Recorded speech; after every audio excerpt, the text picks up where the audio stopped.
नमस्कार दोस्तों, आप लोगों का फिर से स्वागत है आपके अपने channel one exam dot in पर। मैं वरुण सिंह राठौड़। आज की हमारी क्लास का जो टॉपिक है, आज की हमारी क्लास का जो शीर्षक है वो मैं आपके समक्ष लेके आया हूँ, डेलीगेशन ऑफ अथॉरिटी। जो आज हम सारी बात करेंगे वो सारी बात किसके ऊपर निर्भर रहेगी, हमारी डेलीगेशन ऑफ अथॉरिटी के ऊपर। यानी ये हमारा आज का टॉपिक है, ये हमारा आज का टाइटल है, राइट। बाकी सब बातें करने के लिए हम दूसरी क्लासेज रखते हैं और जो क्लासें अभी लेता हूँ वो मैं टॉपिक पे ही फोकस रखता हूँ, टॉपिक को ही पढ़ाने की कोशिश करता हूँ, ठीक है। तो शुरू करें आज की क्लास, डेलीगेशन ऑफ अथॉरिटी। सारी बातें अपन सिर्फ टॉपिक के रिलेटेड करेंगे ताकि आपका टाइम वेस्ट ना हो, तो एक्स्ट्रा बातें अपन नहीं करेंगे, ठीक है। ठीक है, अगर हिंदी में कहा जाए तो इसको क्या कह सकते हैं, अधिकारों का विकेंद्रीकरण, अधिकारों का विकेंद्रीकरण, ठीक है। ये थोड़ा हिंदी में देख लेना, ऐसी राइटिंग आ रही है मेरी, इसमें थोड़ा सा कोशिश करूँ सुधारने की, का विकेंद्रीकरण, ठीक है, ओके।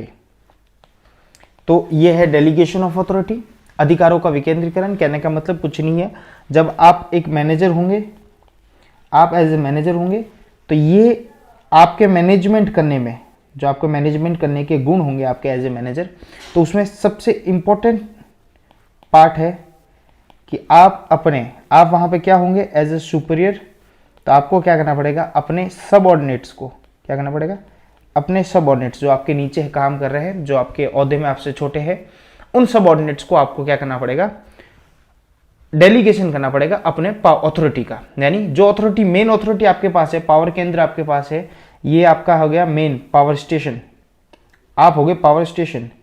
लेकिन इस पावर स्टेशन में छोटे पावर आपको दूसरों को भी देते हुए चलना पड़ेगा, अन्यथा आपका काम बहुत मुश्किल हो जाएगा। सारी चीज़ों का अथॉरिटी अगर आपके पास रखी है आपने, तो उन कामों को पूरा करने में आपको बहुत ज़्यादा दिक्कतें आ जाएगी, क्योंकि आप अकेले आदमी कहाँ पहुँच पाओगे, पहुँच नहीं पाओगे। तो इसलिए अपने काम को, मैनेजर का एक गुण होता है कि दूसरों से काम लेने का तरीका उसके अंदर होता है, ठीक है। ये मैनेजर का एक सबसे बड़ा गुण होता है। जब मैं मैनेजमेंट के बारे में बताया था तब भी बताया था मैंने, इसके कुछ इंपॉर्टेंस बताए थे, सिग्निफिकेंस बताए थे, फीचर्स बताए थे, और उसी के साथ मैंने ये भी बताया था कि मैनेजर का काम है to get work done from other, दूसरों से कार्य कैसे लिया जाए, ये इसका मैनेजर का सबसे इंपॉर्टेंट एक रोल होता है, इंपॉर्टेंट एक उसके अंदर गुण होता है, इंपॉर्टेंट एक उसके अंदर कला होती है, राइट। तो ये कला तब होगी जब दूसरों से आप काम तब ले पाओगे जब आप उनको अथॉरिटी दोगे। क्या दोगे आप उनको, अथॉरिटी मतलब आप उनको अधिकार दोगे कोई काम करने का, तभी तो वो कोई काम कर पाएंगे। नहीं तो हर काम के लिए वो अगर आपसे पूछेंगे, अगर हर चीज़ के लिए वो आपके पास आएंगे, दैट मीन्स वो काम और ज़्यादा डिले हो जाएगा और आप तंग हार के आप लास्ट में एज ए मैनेजर आप ये बोलोगे एज ए सुपीरियर कि चलो मैं ही कर लेता हूँ, किसी और को बोलूँगा वो फिर मेरे से पूछने आएगा, फिर मेरे से 10 बार क्वेश्चन करेगा। तो ये काम जो अननेसेसरी डिले हो रहा है, जो काम 10 मिनट में होना चाहिए था उसको 2 दिन लग गए, क्योंकि वो मुझसे पूछेगा, फिर मैं उसको जवाब दूंगा, फिर मैं चीज़ें करूंगा। तो इन चीज़ों में अननेसेसरी टाइम स्पेंड हो जाता है। तो आपको उनको उनके स्तर पे ही डेलीगेट करके चलता होगा, उनको पावर वहीं पे देते हुए चलना पड़ेगा अथॉरिटी, कि भैया तुम अपने स्तर पे इसको ओके कर देना, तुम अपने स्तर पे इसको देख लेना, मैं तुम्हें ये अथॉरिटी देता हूँ। इसी को बोलते हैं डेलीगेशन ऑफ अथॉरिटी। मोटा मोटी मैंने आपको लोकल लैंग्वेज में सारी चीज़ें समझा दी, राइट। अब अपन समझते हैं इसका सिस्टम पूरा, ठीक है सर, समझते। सबसे पहले ये क्या है, ये एक प्रोसेस है। ये क्या है, ये एक प्रोसेस है। तो it is the process of pushing down of authority. ये प्रोसेस है, क्या करता है, ये अथॉरिटी, अधिकारों को पुशिंग डाउन, नीचे की तरफ धकेलता है, pushing down from superior to subordinates. Superior से किसके पास, सबऑर्डिनेट की तरफ ये क्या करता है, धकेलता है अथॉरिटी को, अधिकारों को, राइट। ये बात समझ में आ गई, बिल्कुल सर, ये बात अभी आपने बताई थी, वही बात कह दी आपने, ठीक है। किसको देता है, उन सबऑर्डिनेट्स को देता है जो हु पजेस स्पेशलाइज्ड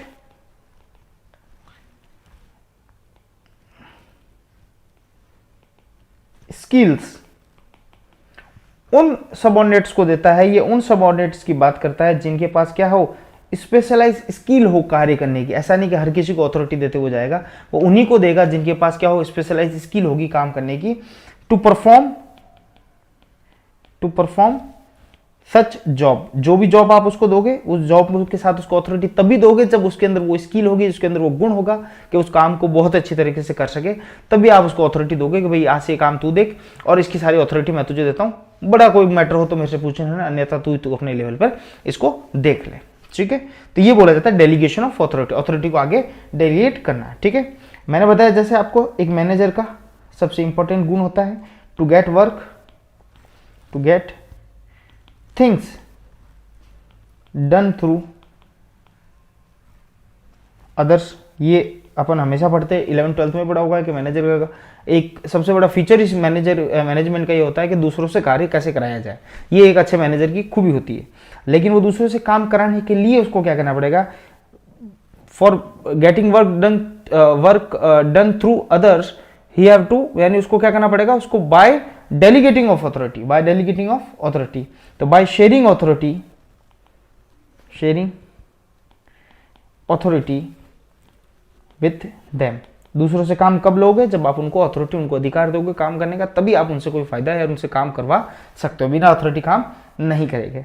ये क्या है डेलीगेशन ऑफ अथॉरिटी, क्या है, it is act of trust, it is act of trust and confidence. ये क्या है, it is act of trust and confidence. यहाँ पे भरोसा और ट्रस्ट, ट्रस्ट यानी भरोसा और कॉन्फिडेंस यानी उस पर दोनों की बात एक ही बात है, ट्रस्ट यानी किसी पे भरोसा करना, और दूसरी बात है कॉन्फिडेंस, आपका कॉन्फिडेंस होना चाहिए कि आपके भरोसे पे वो अगला आदमी खरा उतरेगा। ठीक है, तो ये बोला जाता है delegation of authority. I hope यहां तक बात आपको समझ में आई होगी, इसका बेसिक कंसेप्ट समझ में आया होगा। अब बात स्टार्ट करते हैं कि इसका प्रोसेस क्या है, प्रोसेस ऑफ डेलीगेशन, कैसे डेलीगेट किया जाता है, कैसे आपको केंद्रीकरण विकेंद्रीकरण किया जाता है अधिकारों का, डेलीगेट कैसे किया जाता है, प्रोसेस क्या है इसका, एक पर्टिकुलर स्टेप्स है, उन स्टेप्स को देखते हैं।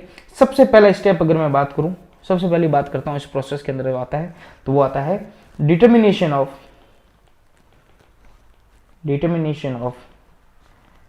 Expected results. क्या करना है आपको, सबसे पहला काम करना है आपको अपने एक्सपेक्टेड रिजल्ट को पहले ही डिटरमाइन करना है। वो तो सिंपल सी बात है, हर प्रोसेस को, जब भी मैंने आपको मैनेजमेंट पढ़ाया चाहे प्लानिंग बनाया, जहाँ पे बताया वहाँ पे मैंने एक बात सिंपल सी आपको कही थी कि सिंपल सा फंडा है हर प्रोसेस का, स्टेप्स ऑफ प्रोसेस का क्या सिंपल सा फंडा है। सबसे पहले आपको क्या करना पड़ेगा, आपको रिजल्ट या क्या बोलते हैं उसको, स्टैंडर्ड, आपको अपना स्टैंडर्ड या रिजल्ट पहले सेट करना पड़ेगा, तभी तो एक्चुअल परफॉर्मेंस को आप किससे कंपैरिजन करोगे, आपके पास कोई मापदंड पहले से होगा, उसी से तो आप एक्चुअल परफॉर्मेंस को कंपैरिजन करोगे, फिर बताओगे कि भाई अच्छा काम हुआ या बुरा हुआ। तो मापने के लिए पहले तो कोई एक मापदंड तो रखना पड़ेगा आपको। यानी अगर मैं बोलूं कि 1 घंटे में 100 यूनिट बनती है, तो 100 यूनिट बनना ये भी क्या है, मेरा मापदंड है। अब 1 घंटे में बनी 80 यूनिट है, तो मैं इससे मिलाप करूंगा तभी तो पता चलेगा कि 20 कम बनी है। तो सबसे पहला काम है आपको क्या करना है, रिजल्ट जो है उसको क्या करना है, एक्सपेक्टेड रिजल्ट को पहले ही आपको डिटर्मिनेट करके वो चलता है। किसका रिजल्ट, जब सबऑर्डिनेट को मैं डेलीगेट करूंगा अथॉरिटी, उनको अधिकार दूंगा, उससे पहले उन अधिकार को लेते हुए वो क्या काम करेंगे, उस काम का रिजल्ट क्या होगा, वो एक्सपेक्टेड रिजल्ट को मुझे पहले डिटरमाइन करना है।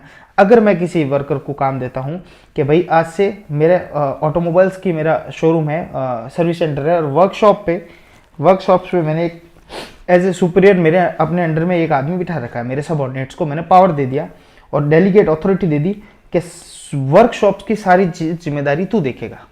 अब जब मैंने बोल दिया तू देखेगा, दैट मीन्स क्या हुआ, जिम्मेदारी इन द सेंस उसको अथॉरिटी दे दी कि वर्कशॉप में नया आदमी लाओगे या जा रहा है तो उसकी परमिशन मुझे लेने की जरूरत नहीं, आप मिस्टर एक्स से भी आप बात कर सकते हो या मिस्टर अजय से भी आप बात कर सकते हो, और अजय क्या करेगा, इसको पूरा देखेगा। एज ए सुपीरियर मैंने कह दिया, बहुत लोग आ रहे थे रोज आना जाना, उनके इंटरव्यू लेना मेरे लिए बस की बात नहीं, मैंने अथॉरिटी किसको दे दी, अजय को दे दी, वर्कशॉप को लेके।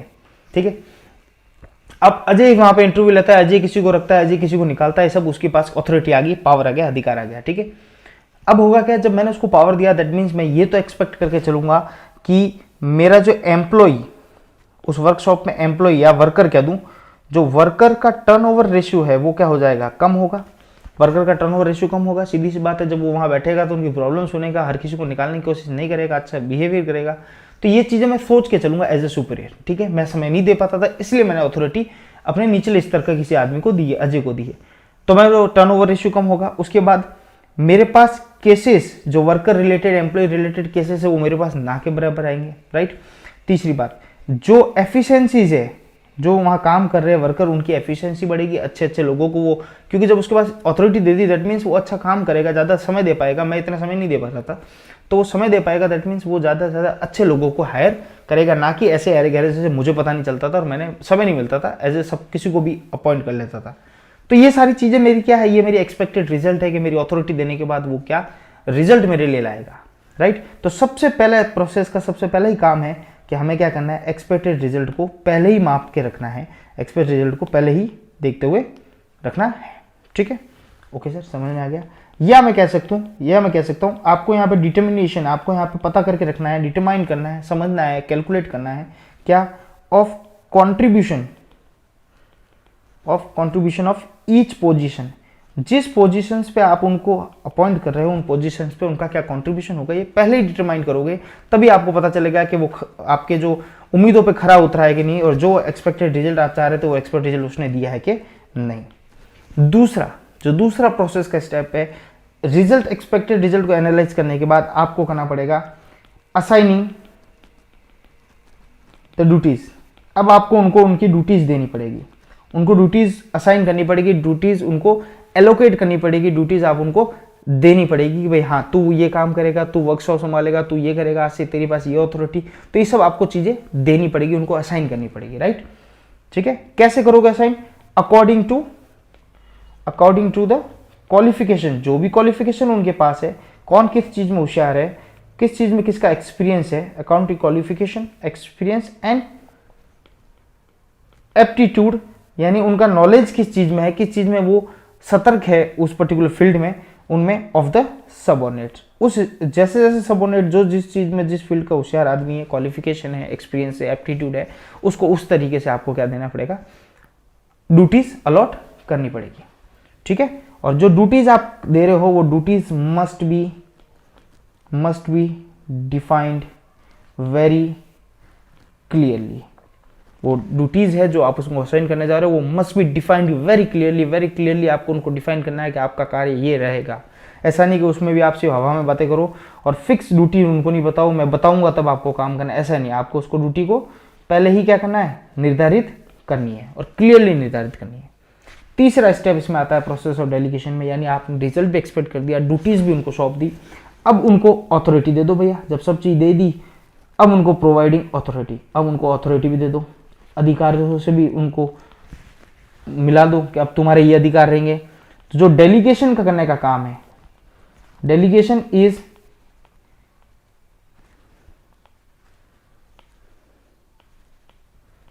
मीनिंगलेस। जो डेलीगेशन है, आगे विकेंद्रीकरण है, वो क्या है, मीनिंगलेस है अगर क्या करते हो, unless adequate authority is not given to subordinate, या अनलेट, ये ऐसे कर दो, is given to subordinates। कहने का मतलब क्या हुआ, डेलीगेशन करना व्यर्थ हो जाएगा, मीनिंगलेस हो जाएगा अगर अथॉरिटी का डेलीगेट नहीं किया आपने। मेन तो बात इसी की पढ़ रहे हैं अपन कि अथॉरिटी को देना है, उनको अधिकार उनको देना है, साथ ही साथ खाली काम बांटने से मतलब नहीं होगा, उनको साथ ही साथ उनको काम के साथ उनको उस काम के रिलेटेड अधिकार भी देना पड़ेगा। यानी मिस्टर अजय को मैंने अधिकार भी दिया कि तू ही अपॉइंट करेगा, तू ही निकालेगा, तो ये अधिकार देना हुआ, सिर्फ उस पर नजर रखने की बात उसको नहीं की मैंने, साथ ही साथ उसको क्या दिया, अधिकार भी दे दिया। तो आपने एक्सपेक्टेड रिजल्ट भी कर लिया, अब आपने उसको ड्यूटीज भी दे दी और उसके साथ साथ अधिकार भी प्रोवाइड कर दिया। अब आपका क्या काम है, अब उसका आप दायित्व भी बांध दो, खाली अधिकार देने से पहले ऑब्लिगेशन क्रिएशन करो। ऑब्लिगेशन क्रिएशन का मतलब, ऑब्लिगेशन का मतलब होता है रेस्पॉन्सिबिलिटी। क्या होता है, रेस्पॉन्सिबिलिटी, उसका दायित्व, उत्तरदायित्व, उसको बताओ कि तेरा क्या दायित्व रहेगा, ऑब्लिगेशन। और क्या बोलता है, अकाउंटेबिलिटी, यानी तू किसके लिए जिम्मेदार रहेगा। अगर वहां पे कोई चूक होती है वर्कशॉप के अंदर, तो मिस्टर अजय तू जिम्मेदार रहेगा, क्योंकि मैंने सारी अधिकार तुझे दिए है। तो साथ ही साथ उसको ऑब्लिगेशन, उसकी जिम्मेदारी भी उसको बताई जाए कि तू जिम्मेदार किन चीजों के लिए रहेगा। तो अपने सबऑर्डिनेट्स को ऑब्लिगेशन क्रिएशन भी करना जरूरी है, राइट। ठीक है सर, समझ में आ गया, समझ गए ना। यहाँ पे आपको उनके साथ साथ, उनके टास्क के साथ साथ जो परफॉर्मेंस है, जो उनका टास्क है, उसके साथ साथ आपको उनको ऑब्लिगेशन भी देना है कि इस टास्क की जिम्मेदारी, सक्सेस हुआ तो भी जिम्मेदारी तेरी, और फेलियर हुआ तो भी उसका ऑब्लिगेशन, उसकी जिम्मेदारी तुझे भुगतनी पड़ेगी। तो वो काम करेंगे, नहीं तो बोलेंगे हमारा ऑब्लिगेशन नहीं है, हम तो दूसरों का काम कर रहे हैं, तो वो अच्छे तरीके से काम नहीं करेंगे। ऑब्लिगेशन बहुत ज़्यादा जरूरी है। पांचवा जो सबसे लास्ट है वो है जो परफॉर्मेंस हो चुका है, जो काम वो कर चुके हैं उनका इवेल्युएशन करो। इवेल्युएशन यानी उनका मापदंड देखो, क्या काम किया उन्होंने, किस तरीके से किया, और लगता है वहां पे एप्रिसिएशन दो। और जहां लगता है किसी बंदे ने अच्छा काम किया है तो उनको एप्रिशिएट भी करो। यानी कि आपको क्या करना है, आपको ऐसा information and control system to be established to check and evaluate the performance of the subordinates। ठीक है, यानी आपको ऐसा इंफॉर्मेशन और ऐसा कंट्रोल सिस्टम तैयार करना है जिससे उनके परफॉर्मेंस को भी चेक किया जाए। ऐसा नहीं सिर्फ अथॉरिटी देके आप शांति से बैठ गए वो देखेगा। मैंने आपको स्टार्टिंग में बोला रिजल्ट हम कब एक्सपेक्टेड रिजल्ट डिटरमाइन करेंगे, ताकि एक्चुअल परफॉर्मेंस का उसके साथ क्या करेंगे, हम मिलाप करेंगे। जब मिलाप करेंगे तब हमें पता चल जाएगा एप्रिसिएशन के लायक है या डेप्रिसिएशन के लायक है। ओके, तो यह तक यहां तक थे डेलीगेशन का प्रोसेस। डेलीगेशन होता क्या ये समझा आपने, उसके बाद हमने डेलीगेशन के प्रोसेस क्या, उसमें 5 स्टेप्स अपने समझा। सबसे पहले रिजल्ट को एक्सपेक्ट करना है, उसके बाद उनकी ड्यूटी को असाइन कराओ, उसके बाद उसको अथॉरिटी दो, अथॉरिटी के साथ चौथा काम ऑब्लिगेशन भी दो, दायित्व भी दो, और फिर उनके परफॉर्मेंस का इवैल्यूएशन करो। बहुत ईजी, बहुत सिंपल, कोई दिक्कत नहीं होनी चाहिए। ठीक है सर। अब जो तीसरी चीज आ रही है हमारे डेलीगेशन ऑफ अथॉरिटी में वो है कि क्या प्रॉब्लम्स है। इंपॉर्टेंट ये भी है, प्रॉब्लम्स ऑफ डेलीगेशन। डेलीगेशन जब हम करते हैं, जब हम विकेंद्रीकरण करते हैं, तब उसमें क्या सबसे ज्यादा मुख्य प्रॉब्लम्स आती है, उन प्रॉब्लम्स को समझते हैं। बहुत ईजी है। प्रॉब्लम्स मुख्यतः अपने 3 भागों में बांट दी। किसमें? 3 भागों में बांट दी। सबसे पहले आपने बोला on the part of superior, यानी जो सुपीरियर, जो डेलीगेशन अथॉरिटी डेलीगेट कर रहा है उसके पार्ट पे क्या क्या प्रॉब्लम होती है। फिर हमने बोला ऑन द पार्ट ऑफ जो अथॉरिटी ले रहा है, on the part of subordinates, उसके लिए क्या क्या, उनके पार्ट से क्या प्रॉब्लम्स क्रिएट होती है। और फिर हमने बोला on the parts of organisation. एक संगठन के रूप में डेलीगेशन को सक्सेस नहीं होने का और उसमें प्रॉब्लम क्या है उसको हमने पढ़ा। ठीक है, एक सेकेंड राइट से इसको थोड़ा सा, ठीक है। ओके, समझे यहां तक बात आप? थोड़ा एडजस्ट करना पड़ता है, चलो समझे यहां तक बात। यानी सुपीरियर के बेसिस पे भी सोच लेते क्या प्रॉब्लम होती है, सबऑर्डिनेट्स के बेसिस पे सोचते हैं, और ऑर्गेनाइजेशन संगठन रूप में क्या प्रॉब्लम होती है वो भी सोच लेते हैं आज। ठीक है, चलो सबसे पहले सुपीरियर की बात करते हैं। तो सबसे पहले एक सवाल आता है, क्या प्रॉब्लम आती है? I can do it better my self. एक सवाल सुपीरियर के अंदर, वो घमंड सुपीरियर के अंदर हमेशा आता है कि मैं अगर कोई काम करूंगा तो ज्यादा बेटर करूंगा दूसरों से। जैसे मिस्टर अजय को मैं अपॉइंटमेंट और इसके लिए अथॉरिटी देता हूं कि वर्कशॉप की तू जिम्मेदारी देखेगा, लेकिन उसके साथ साथ मुझे लगेगा यार ये देख नहीं पाएगा, मैं ज्यादा अच्छी तरीके से देख सकता हूं। तो हर चीज में खुद को बेटर मानना, ये एक सबसे बड़ी प्रॉब्लम होती है सुपीरियर की। जब ये मान लेता है तो वो आगे अथॉरिटी को डेलीगेट, आगे अपनी अधिकारों को आगे नहीं दे पाता। वो अगला इससे बढ़िया तो मैं कर लूंगा, मैं मैनेजर हूं, मैं इससे ज्यादा अच्छा कर सकता हूं और मैं इससे ज्यादा नॉलेजेबल हूं। सुपीरियर के अंदर ये एक ईगो आ जाता है। और क्या आता है? Lack of ability to direct. अच्छे मैनेजर के अंदर एक सबसे बड़ी प्रॉब्लम ये भी हो सकती है कि उसको डायरेक्ट करना नहीं आता। जैसे मैंने मिस्टर अजय को दे तो दिया वर्कशॉप के लिए सारी जिम्मेदारी, लेकिन अब मैं उसको डायरेक्शन देना मेरा भी काम है, मैं उसको ऊपर कंट्रोल रखना पड़ेगा, मुझे देखना पड़ेगा वो काम कैसे कर रहा है, ये तो मेरा ही जिम्मेदारी है। लेकिन मैं सोचता हूँ इन चीज़ों में मैं कमज़ोर हूँ, मैं उसको फॉलोअप नहीं ले पाऊंगा, मैं उसके पीछे देख नहीं पाऊंगा, उसको डायरेक्ट नहीं कर पाऊंगा, इससे अच्छा तो मैं खुद ही कर लेता हूँ। कई बार होता है आदमी खुद अच्छा होशियार होता है लेकिन वो किसी को समझा नहीं पाता। यानी अगर सिंपल सी बात बोलूँ कि नॉलेज होना एक अलग चीज़ है और टीचिंग, पढ़ाना, उसको स्किल वो अलग चीज़ है। यानी कोई चीज़ मेरे पास है, मेरे से भी ज़्यादा किसी लोगों के पास होगा, या किसी टीचर से भी ज़्यादा, अच्छे टीचर से भी ज़्यादा किसी के पास होगा, लेकिन वो उसको समझाने की जो कला होती है वो हर किसी में नहीं हो सकती। तो जो अच्छा होशियार हो सकता है, अच्छी तरीके से उसको आप कमांड हो सकता है सब्जेक्ट में, लेकिन समझाने में वो फेल हो जाता है, क्योंकि ये समझाना किसी को ये भी एक स्किल है, ये भी एक टेक्निक है। तो वैसे का वैसा मैनेजर के अंदर lack of ability of to direct, यानी वो किसी को डायरेक्शन नहीं दे पा रहा, फीडबैक नहीं ले पा रहा, तो ये अगर उसको पता है कि मेरे अंदर एबिलिटी की कमी है, तो वो अपना अथॉरिटी को आगे देगा ही नहीं, वो अपने तक ही सीमित रखेगा और खुद ही सारी चीज मेंटेन करते हुए चलेगा। ठीक है, और क्या हो सकता है? और हो सकता है सर लैक ऑफ कॉन्फिडेंस, उसको कॉन्फिडेंस ही कम हो इन सबऑर्डिनेट, अपने जो नीचे लोग काम कर रहे हैं उनके ऊपर कॉन्फिडेंस ही नहीं होगा, तो अथॉरिटी आगे देगा ही नहीं, वो बोलेगा नहीं ये भरोसे लायक नहीं है, कोई मतलब नहीं है, ये वो। तो इस तरीके से उसके अंदर कई बार होता है सुपीरियर को इस तरीके की प्रॉब्लम्स होती है, उस वजह से क्या होता है अथॉरिटी डेलीगेशन के प्रॉब्लम भी हो जाती है। राइट, और क्या हो सकता है?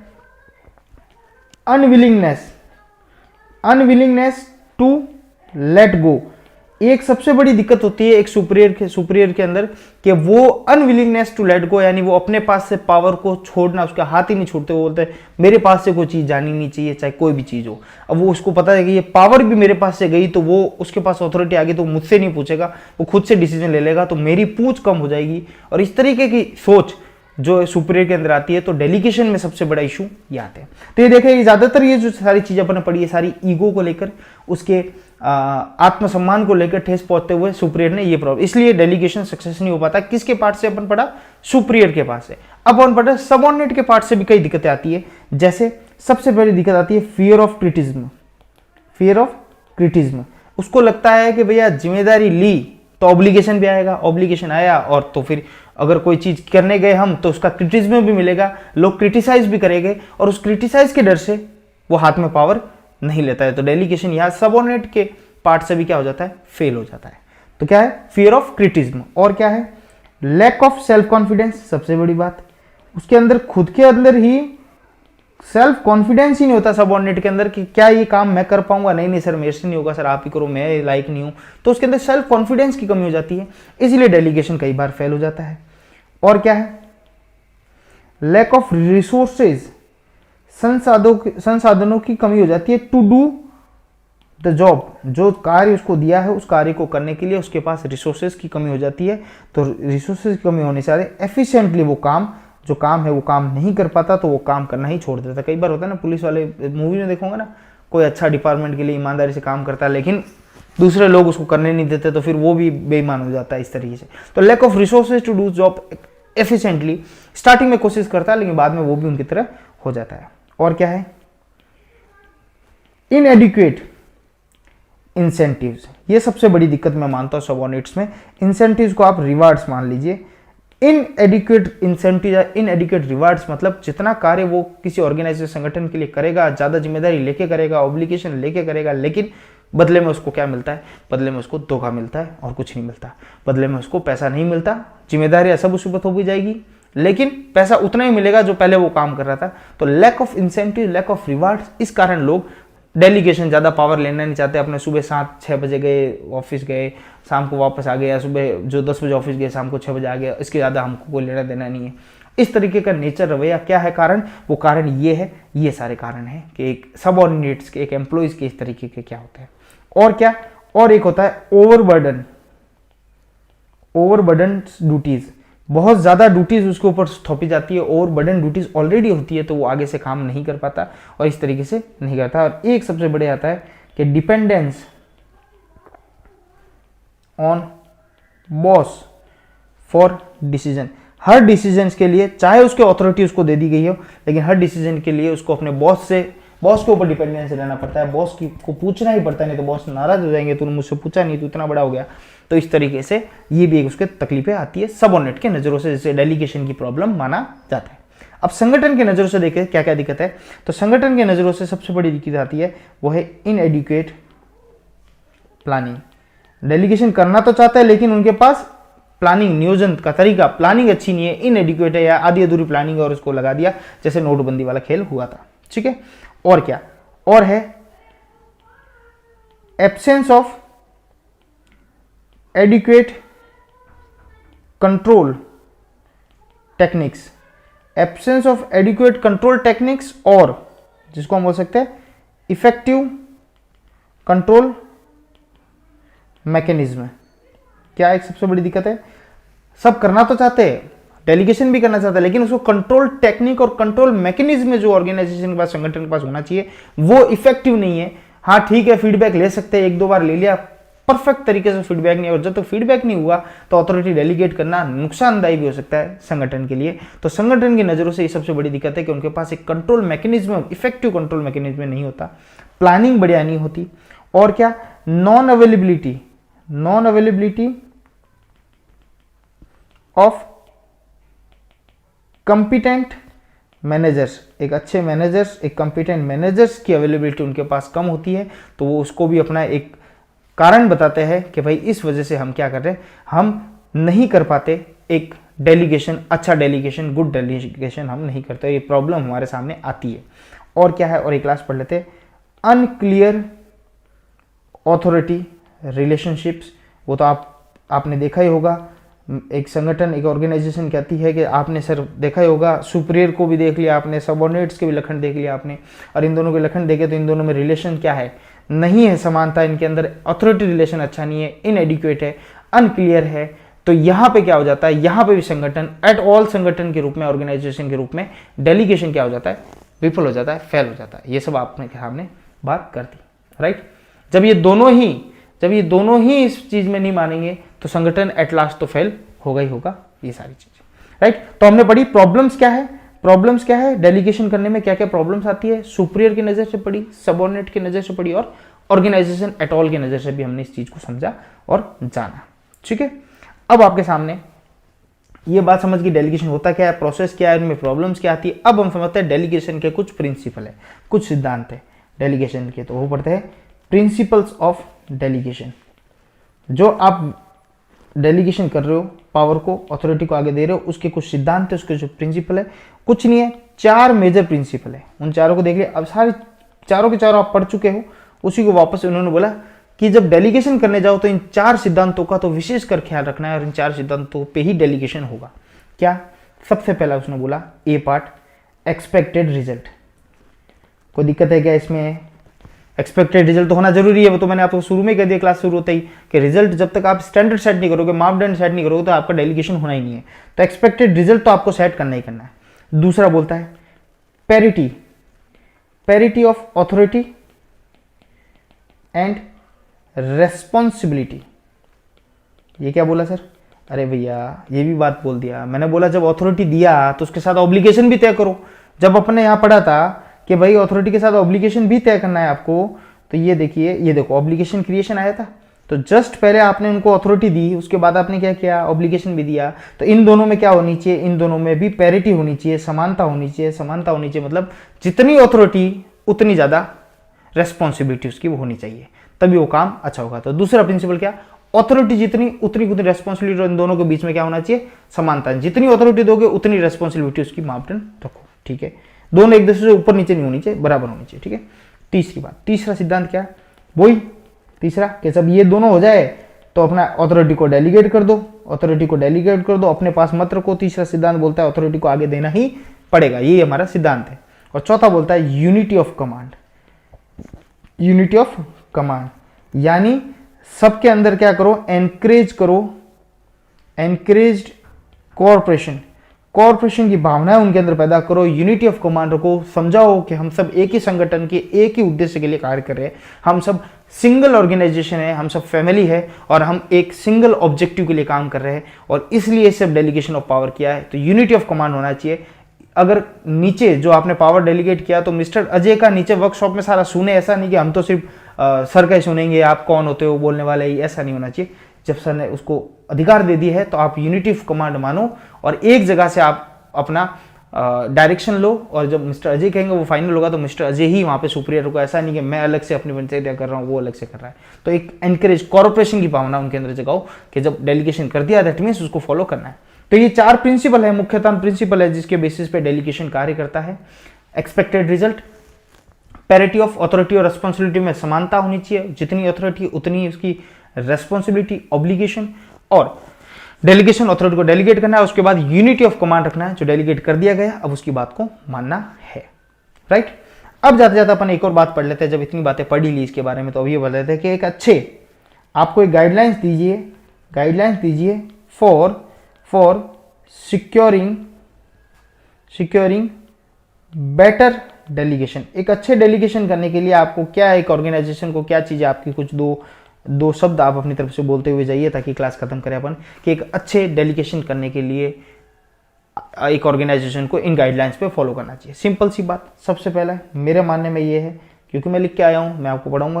क्लियरली डिफाइंड, आप भी सोचना, clearly defined goals and results, ये तो होना ही चाहिए सर। ये तो आप भी बोल रहे हो, हम भी बोल रहे हैं, कब से पढ़ ही रहे कि एक क्लियरली डिफाइंड ऑब्जेक्टिव उद्देश्य होने चाहिए, उसके साथ साथ उसके रिजल्ट भी आपको क्लियरली डिफाइंड होना चाहिए, रिजल्ट चाहिए मुझे, एक ये बात, तभी आपका डेलीगेशन अच्छा होगा। और प्रॉपर कंट्रोल्स, जो सबसे बड़ा हमने संगठन पढ़ते समय हमने ये देखा कि कंट्रोल मैकेनिज्म उनका इफेक्टिव कंट्रोल मैकेनिज्म नहीं होता, किसका, ऑर्गेनाइजेशन का। तो वैसे ही बोला जाता है कि आपका क्या, कंट्रोल जो सिस्टम है, प्रॉपर कंट्रोल सिस्टम आप लागू कीजिए, उसके बाद आपका डेलीगेशन ऑटोमेटिक सही हो जाएगा। और तीसरी बात, क्लियर नॉलेज अबाउट रेस्पॉन्सिबिलिटी, आपका जो दायित्व है उसका, and authority to be delegated. जो डेलीगेटेड रेस्पॉन्सिबिलिटी, जो अथॉरिटी आपने डेलीगेट किया, उसका क्लियर नॉलेज होना चाहिए, क्लियर चीजें होनी चाहिए, किसी चीज की कमी, मतलब एक दूसरे को भरोसे नहीं रहा, सब चीज क्लियर हो, जितनी रेस्पॉन्सिबिलिटी उतनी ही उसकी अथॉरिटी, और जितनी अथॉरिटी उतनी रेस्पॉन्सिबिलिटी, ये सब बात क्लियर होनी चाहिए, ठीक है। इफ बट वाला मामला नहीं होना चाहिए। और एक जो सजेशन अपन देते हैं वो देते हैं क्लियर लाइन्स ऑफ कम्युनिकेशन, जो आपका कम्युनिकेशन सिस्टम हो वो एकदम क्लियर हो, that means subordinate superior, subordinate से बात कर रहे हैं तो उनकी कम्युनिकेशन सिस्टम एकदम क्लियर हो, किसी तरीके से भेदभाव या बात को, जैसे सुपीरियर ने कोई ऑर्डर दिया, वो ऑर्डर उसके पास पहुंचेगा जब तक उसके अंदर कोई मिलावट हो जाएगी या पॉलिटिक्स खेली चली जाएगी, ऐसा नहीं होना चाहिए। तो क्लियर लाइन ऑफ कम्युनिकेशन, किसको कौन रिपोर्टिंग करेगा, कब करेगा, ये सब बात क्लियर होनी चाहिए, राइट। तो यहाँ डेलीगेशन में अपने सारी बातें कंप्लीट कर दी अपने कि डेलीगेशन अथॉरिटी होता क्या है, मतलब क्या है। उसके बाद अपने देख लिया कि क्या प्रोसेस है। उसके बाद हमने देखा कि भाई इसकी प्रॉब्लम्स क्या आती है सुपीरियर, सबऑर्डिनेट्स, ऑर्गेनाइजेशन के लेवल पे। फिर हमने इसके प्रिंसिपल सिद्धांत, जो 4 मेजर सिद्धांत है वो पढ़े, और एक गाइडलाइंस भी दे दी कि एक अच्छे डेलीगेशन करने के लिए आपको ये चीजें चाहिए, राइट। तो आज का क्लास यहीं खत्म करते हैं, छोटी सी क्लास है, delegation of authority. I hope मैंने जो समझाया वो हमेशा याद रहेगा, कभी आप इन चीजों को नहीं भूलेगा, और आपका कंसेप्चुअल क्लियरिटी जो मैंने समझाने की कोशिश की है वो आपके दिमाग तक पहुंची हो, यही मेरा कार्य है, राइट। नेक्स्ट वीडियो के साथ मिलेंगे। डेलीगेशन ऑफ अथॉरिटी और डिसेंट्रलाइजेशन दोनों एक साथ ही टॉपिक है, इसके नोट्स भी मेरे अवेलेबल है। डिसेंट्रलाइजेशन का मैंने अलग रखा है, इसका अलग है। छोटे छोटे वीडियो बनेंगे तो पढ़ने में भी आपको मजा आएगा और आप ऐसे उबासी नहीं लोगे, ठीक है। चलो मिलता है नेक्स्ट क्लास में, बहुत बहुत धन्यवाद।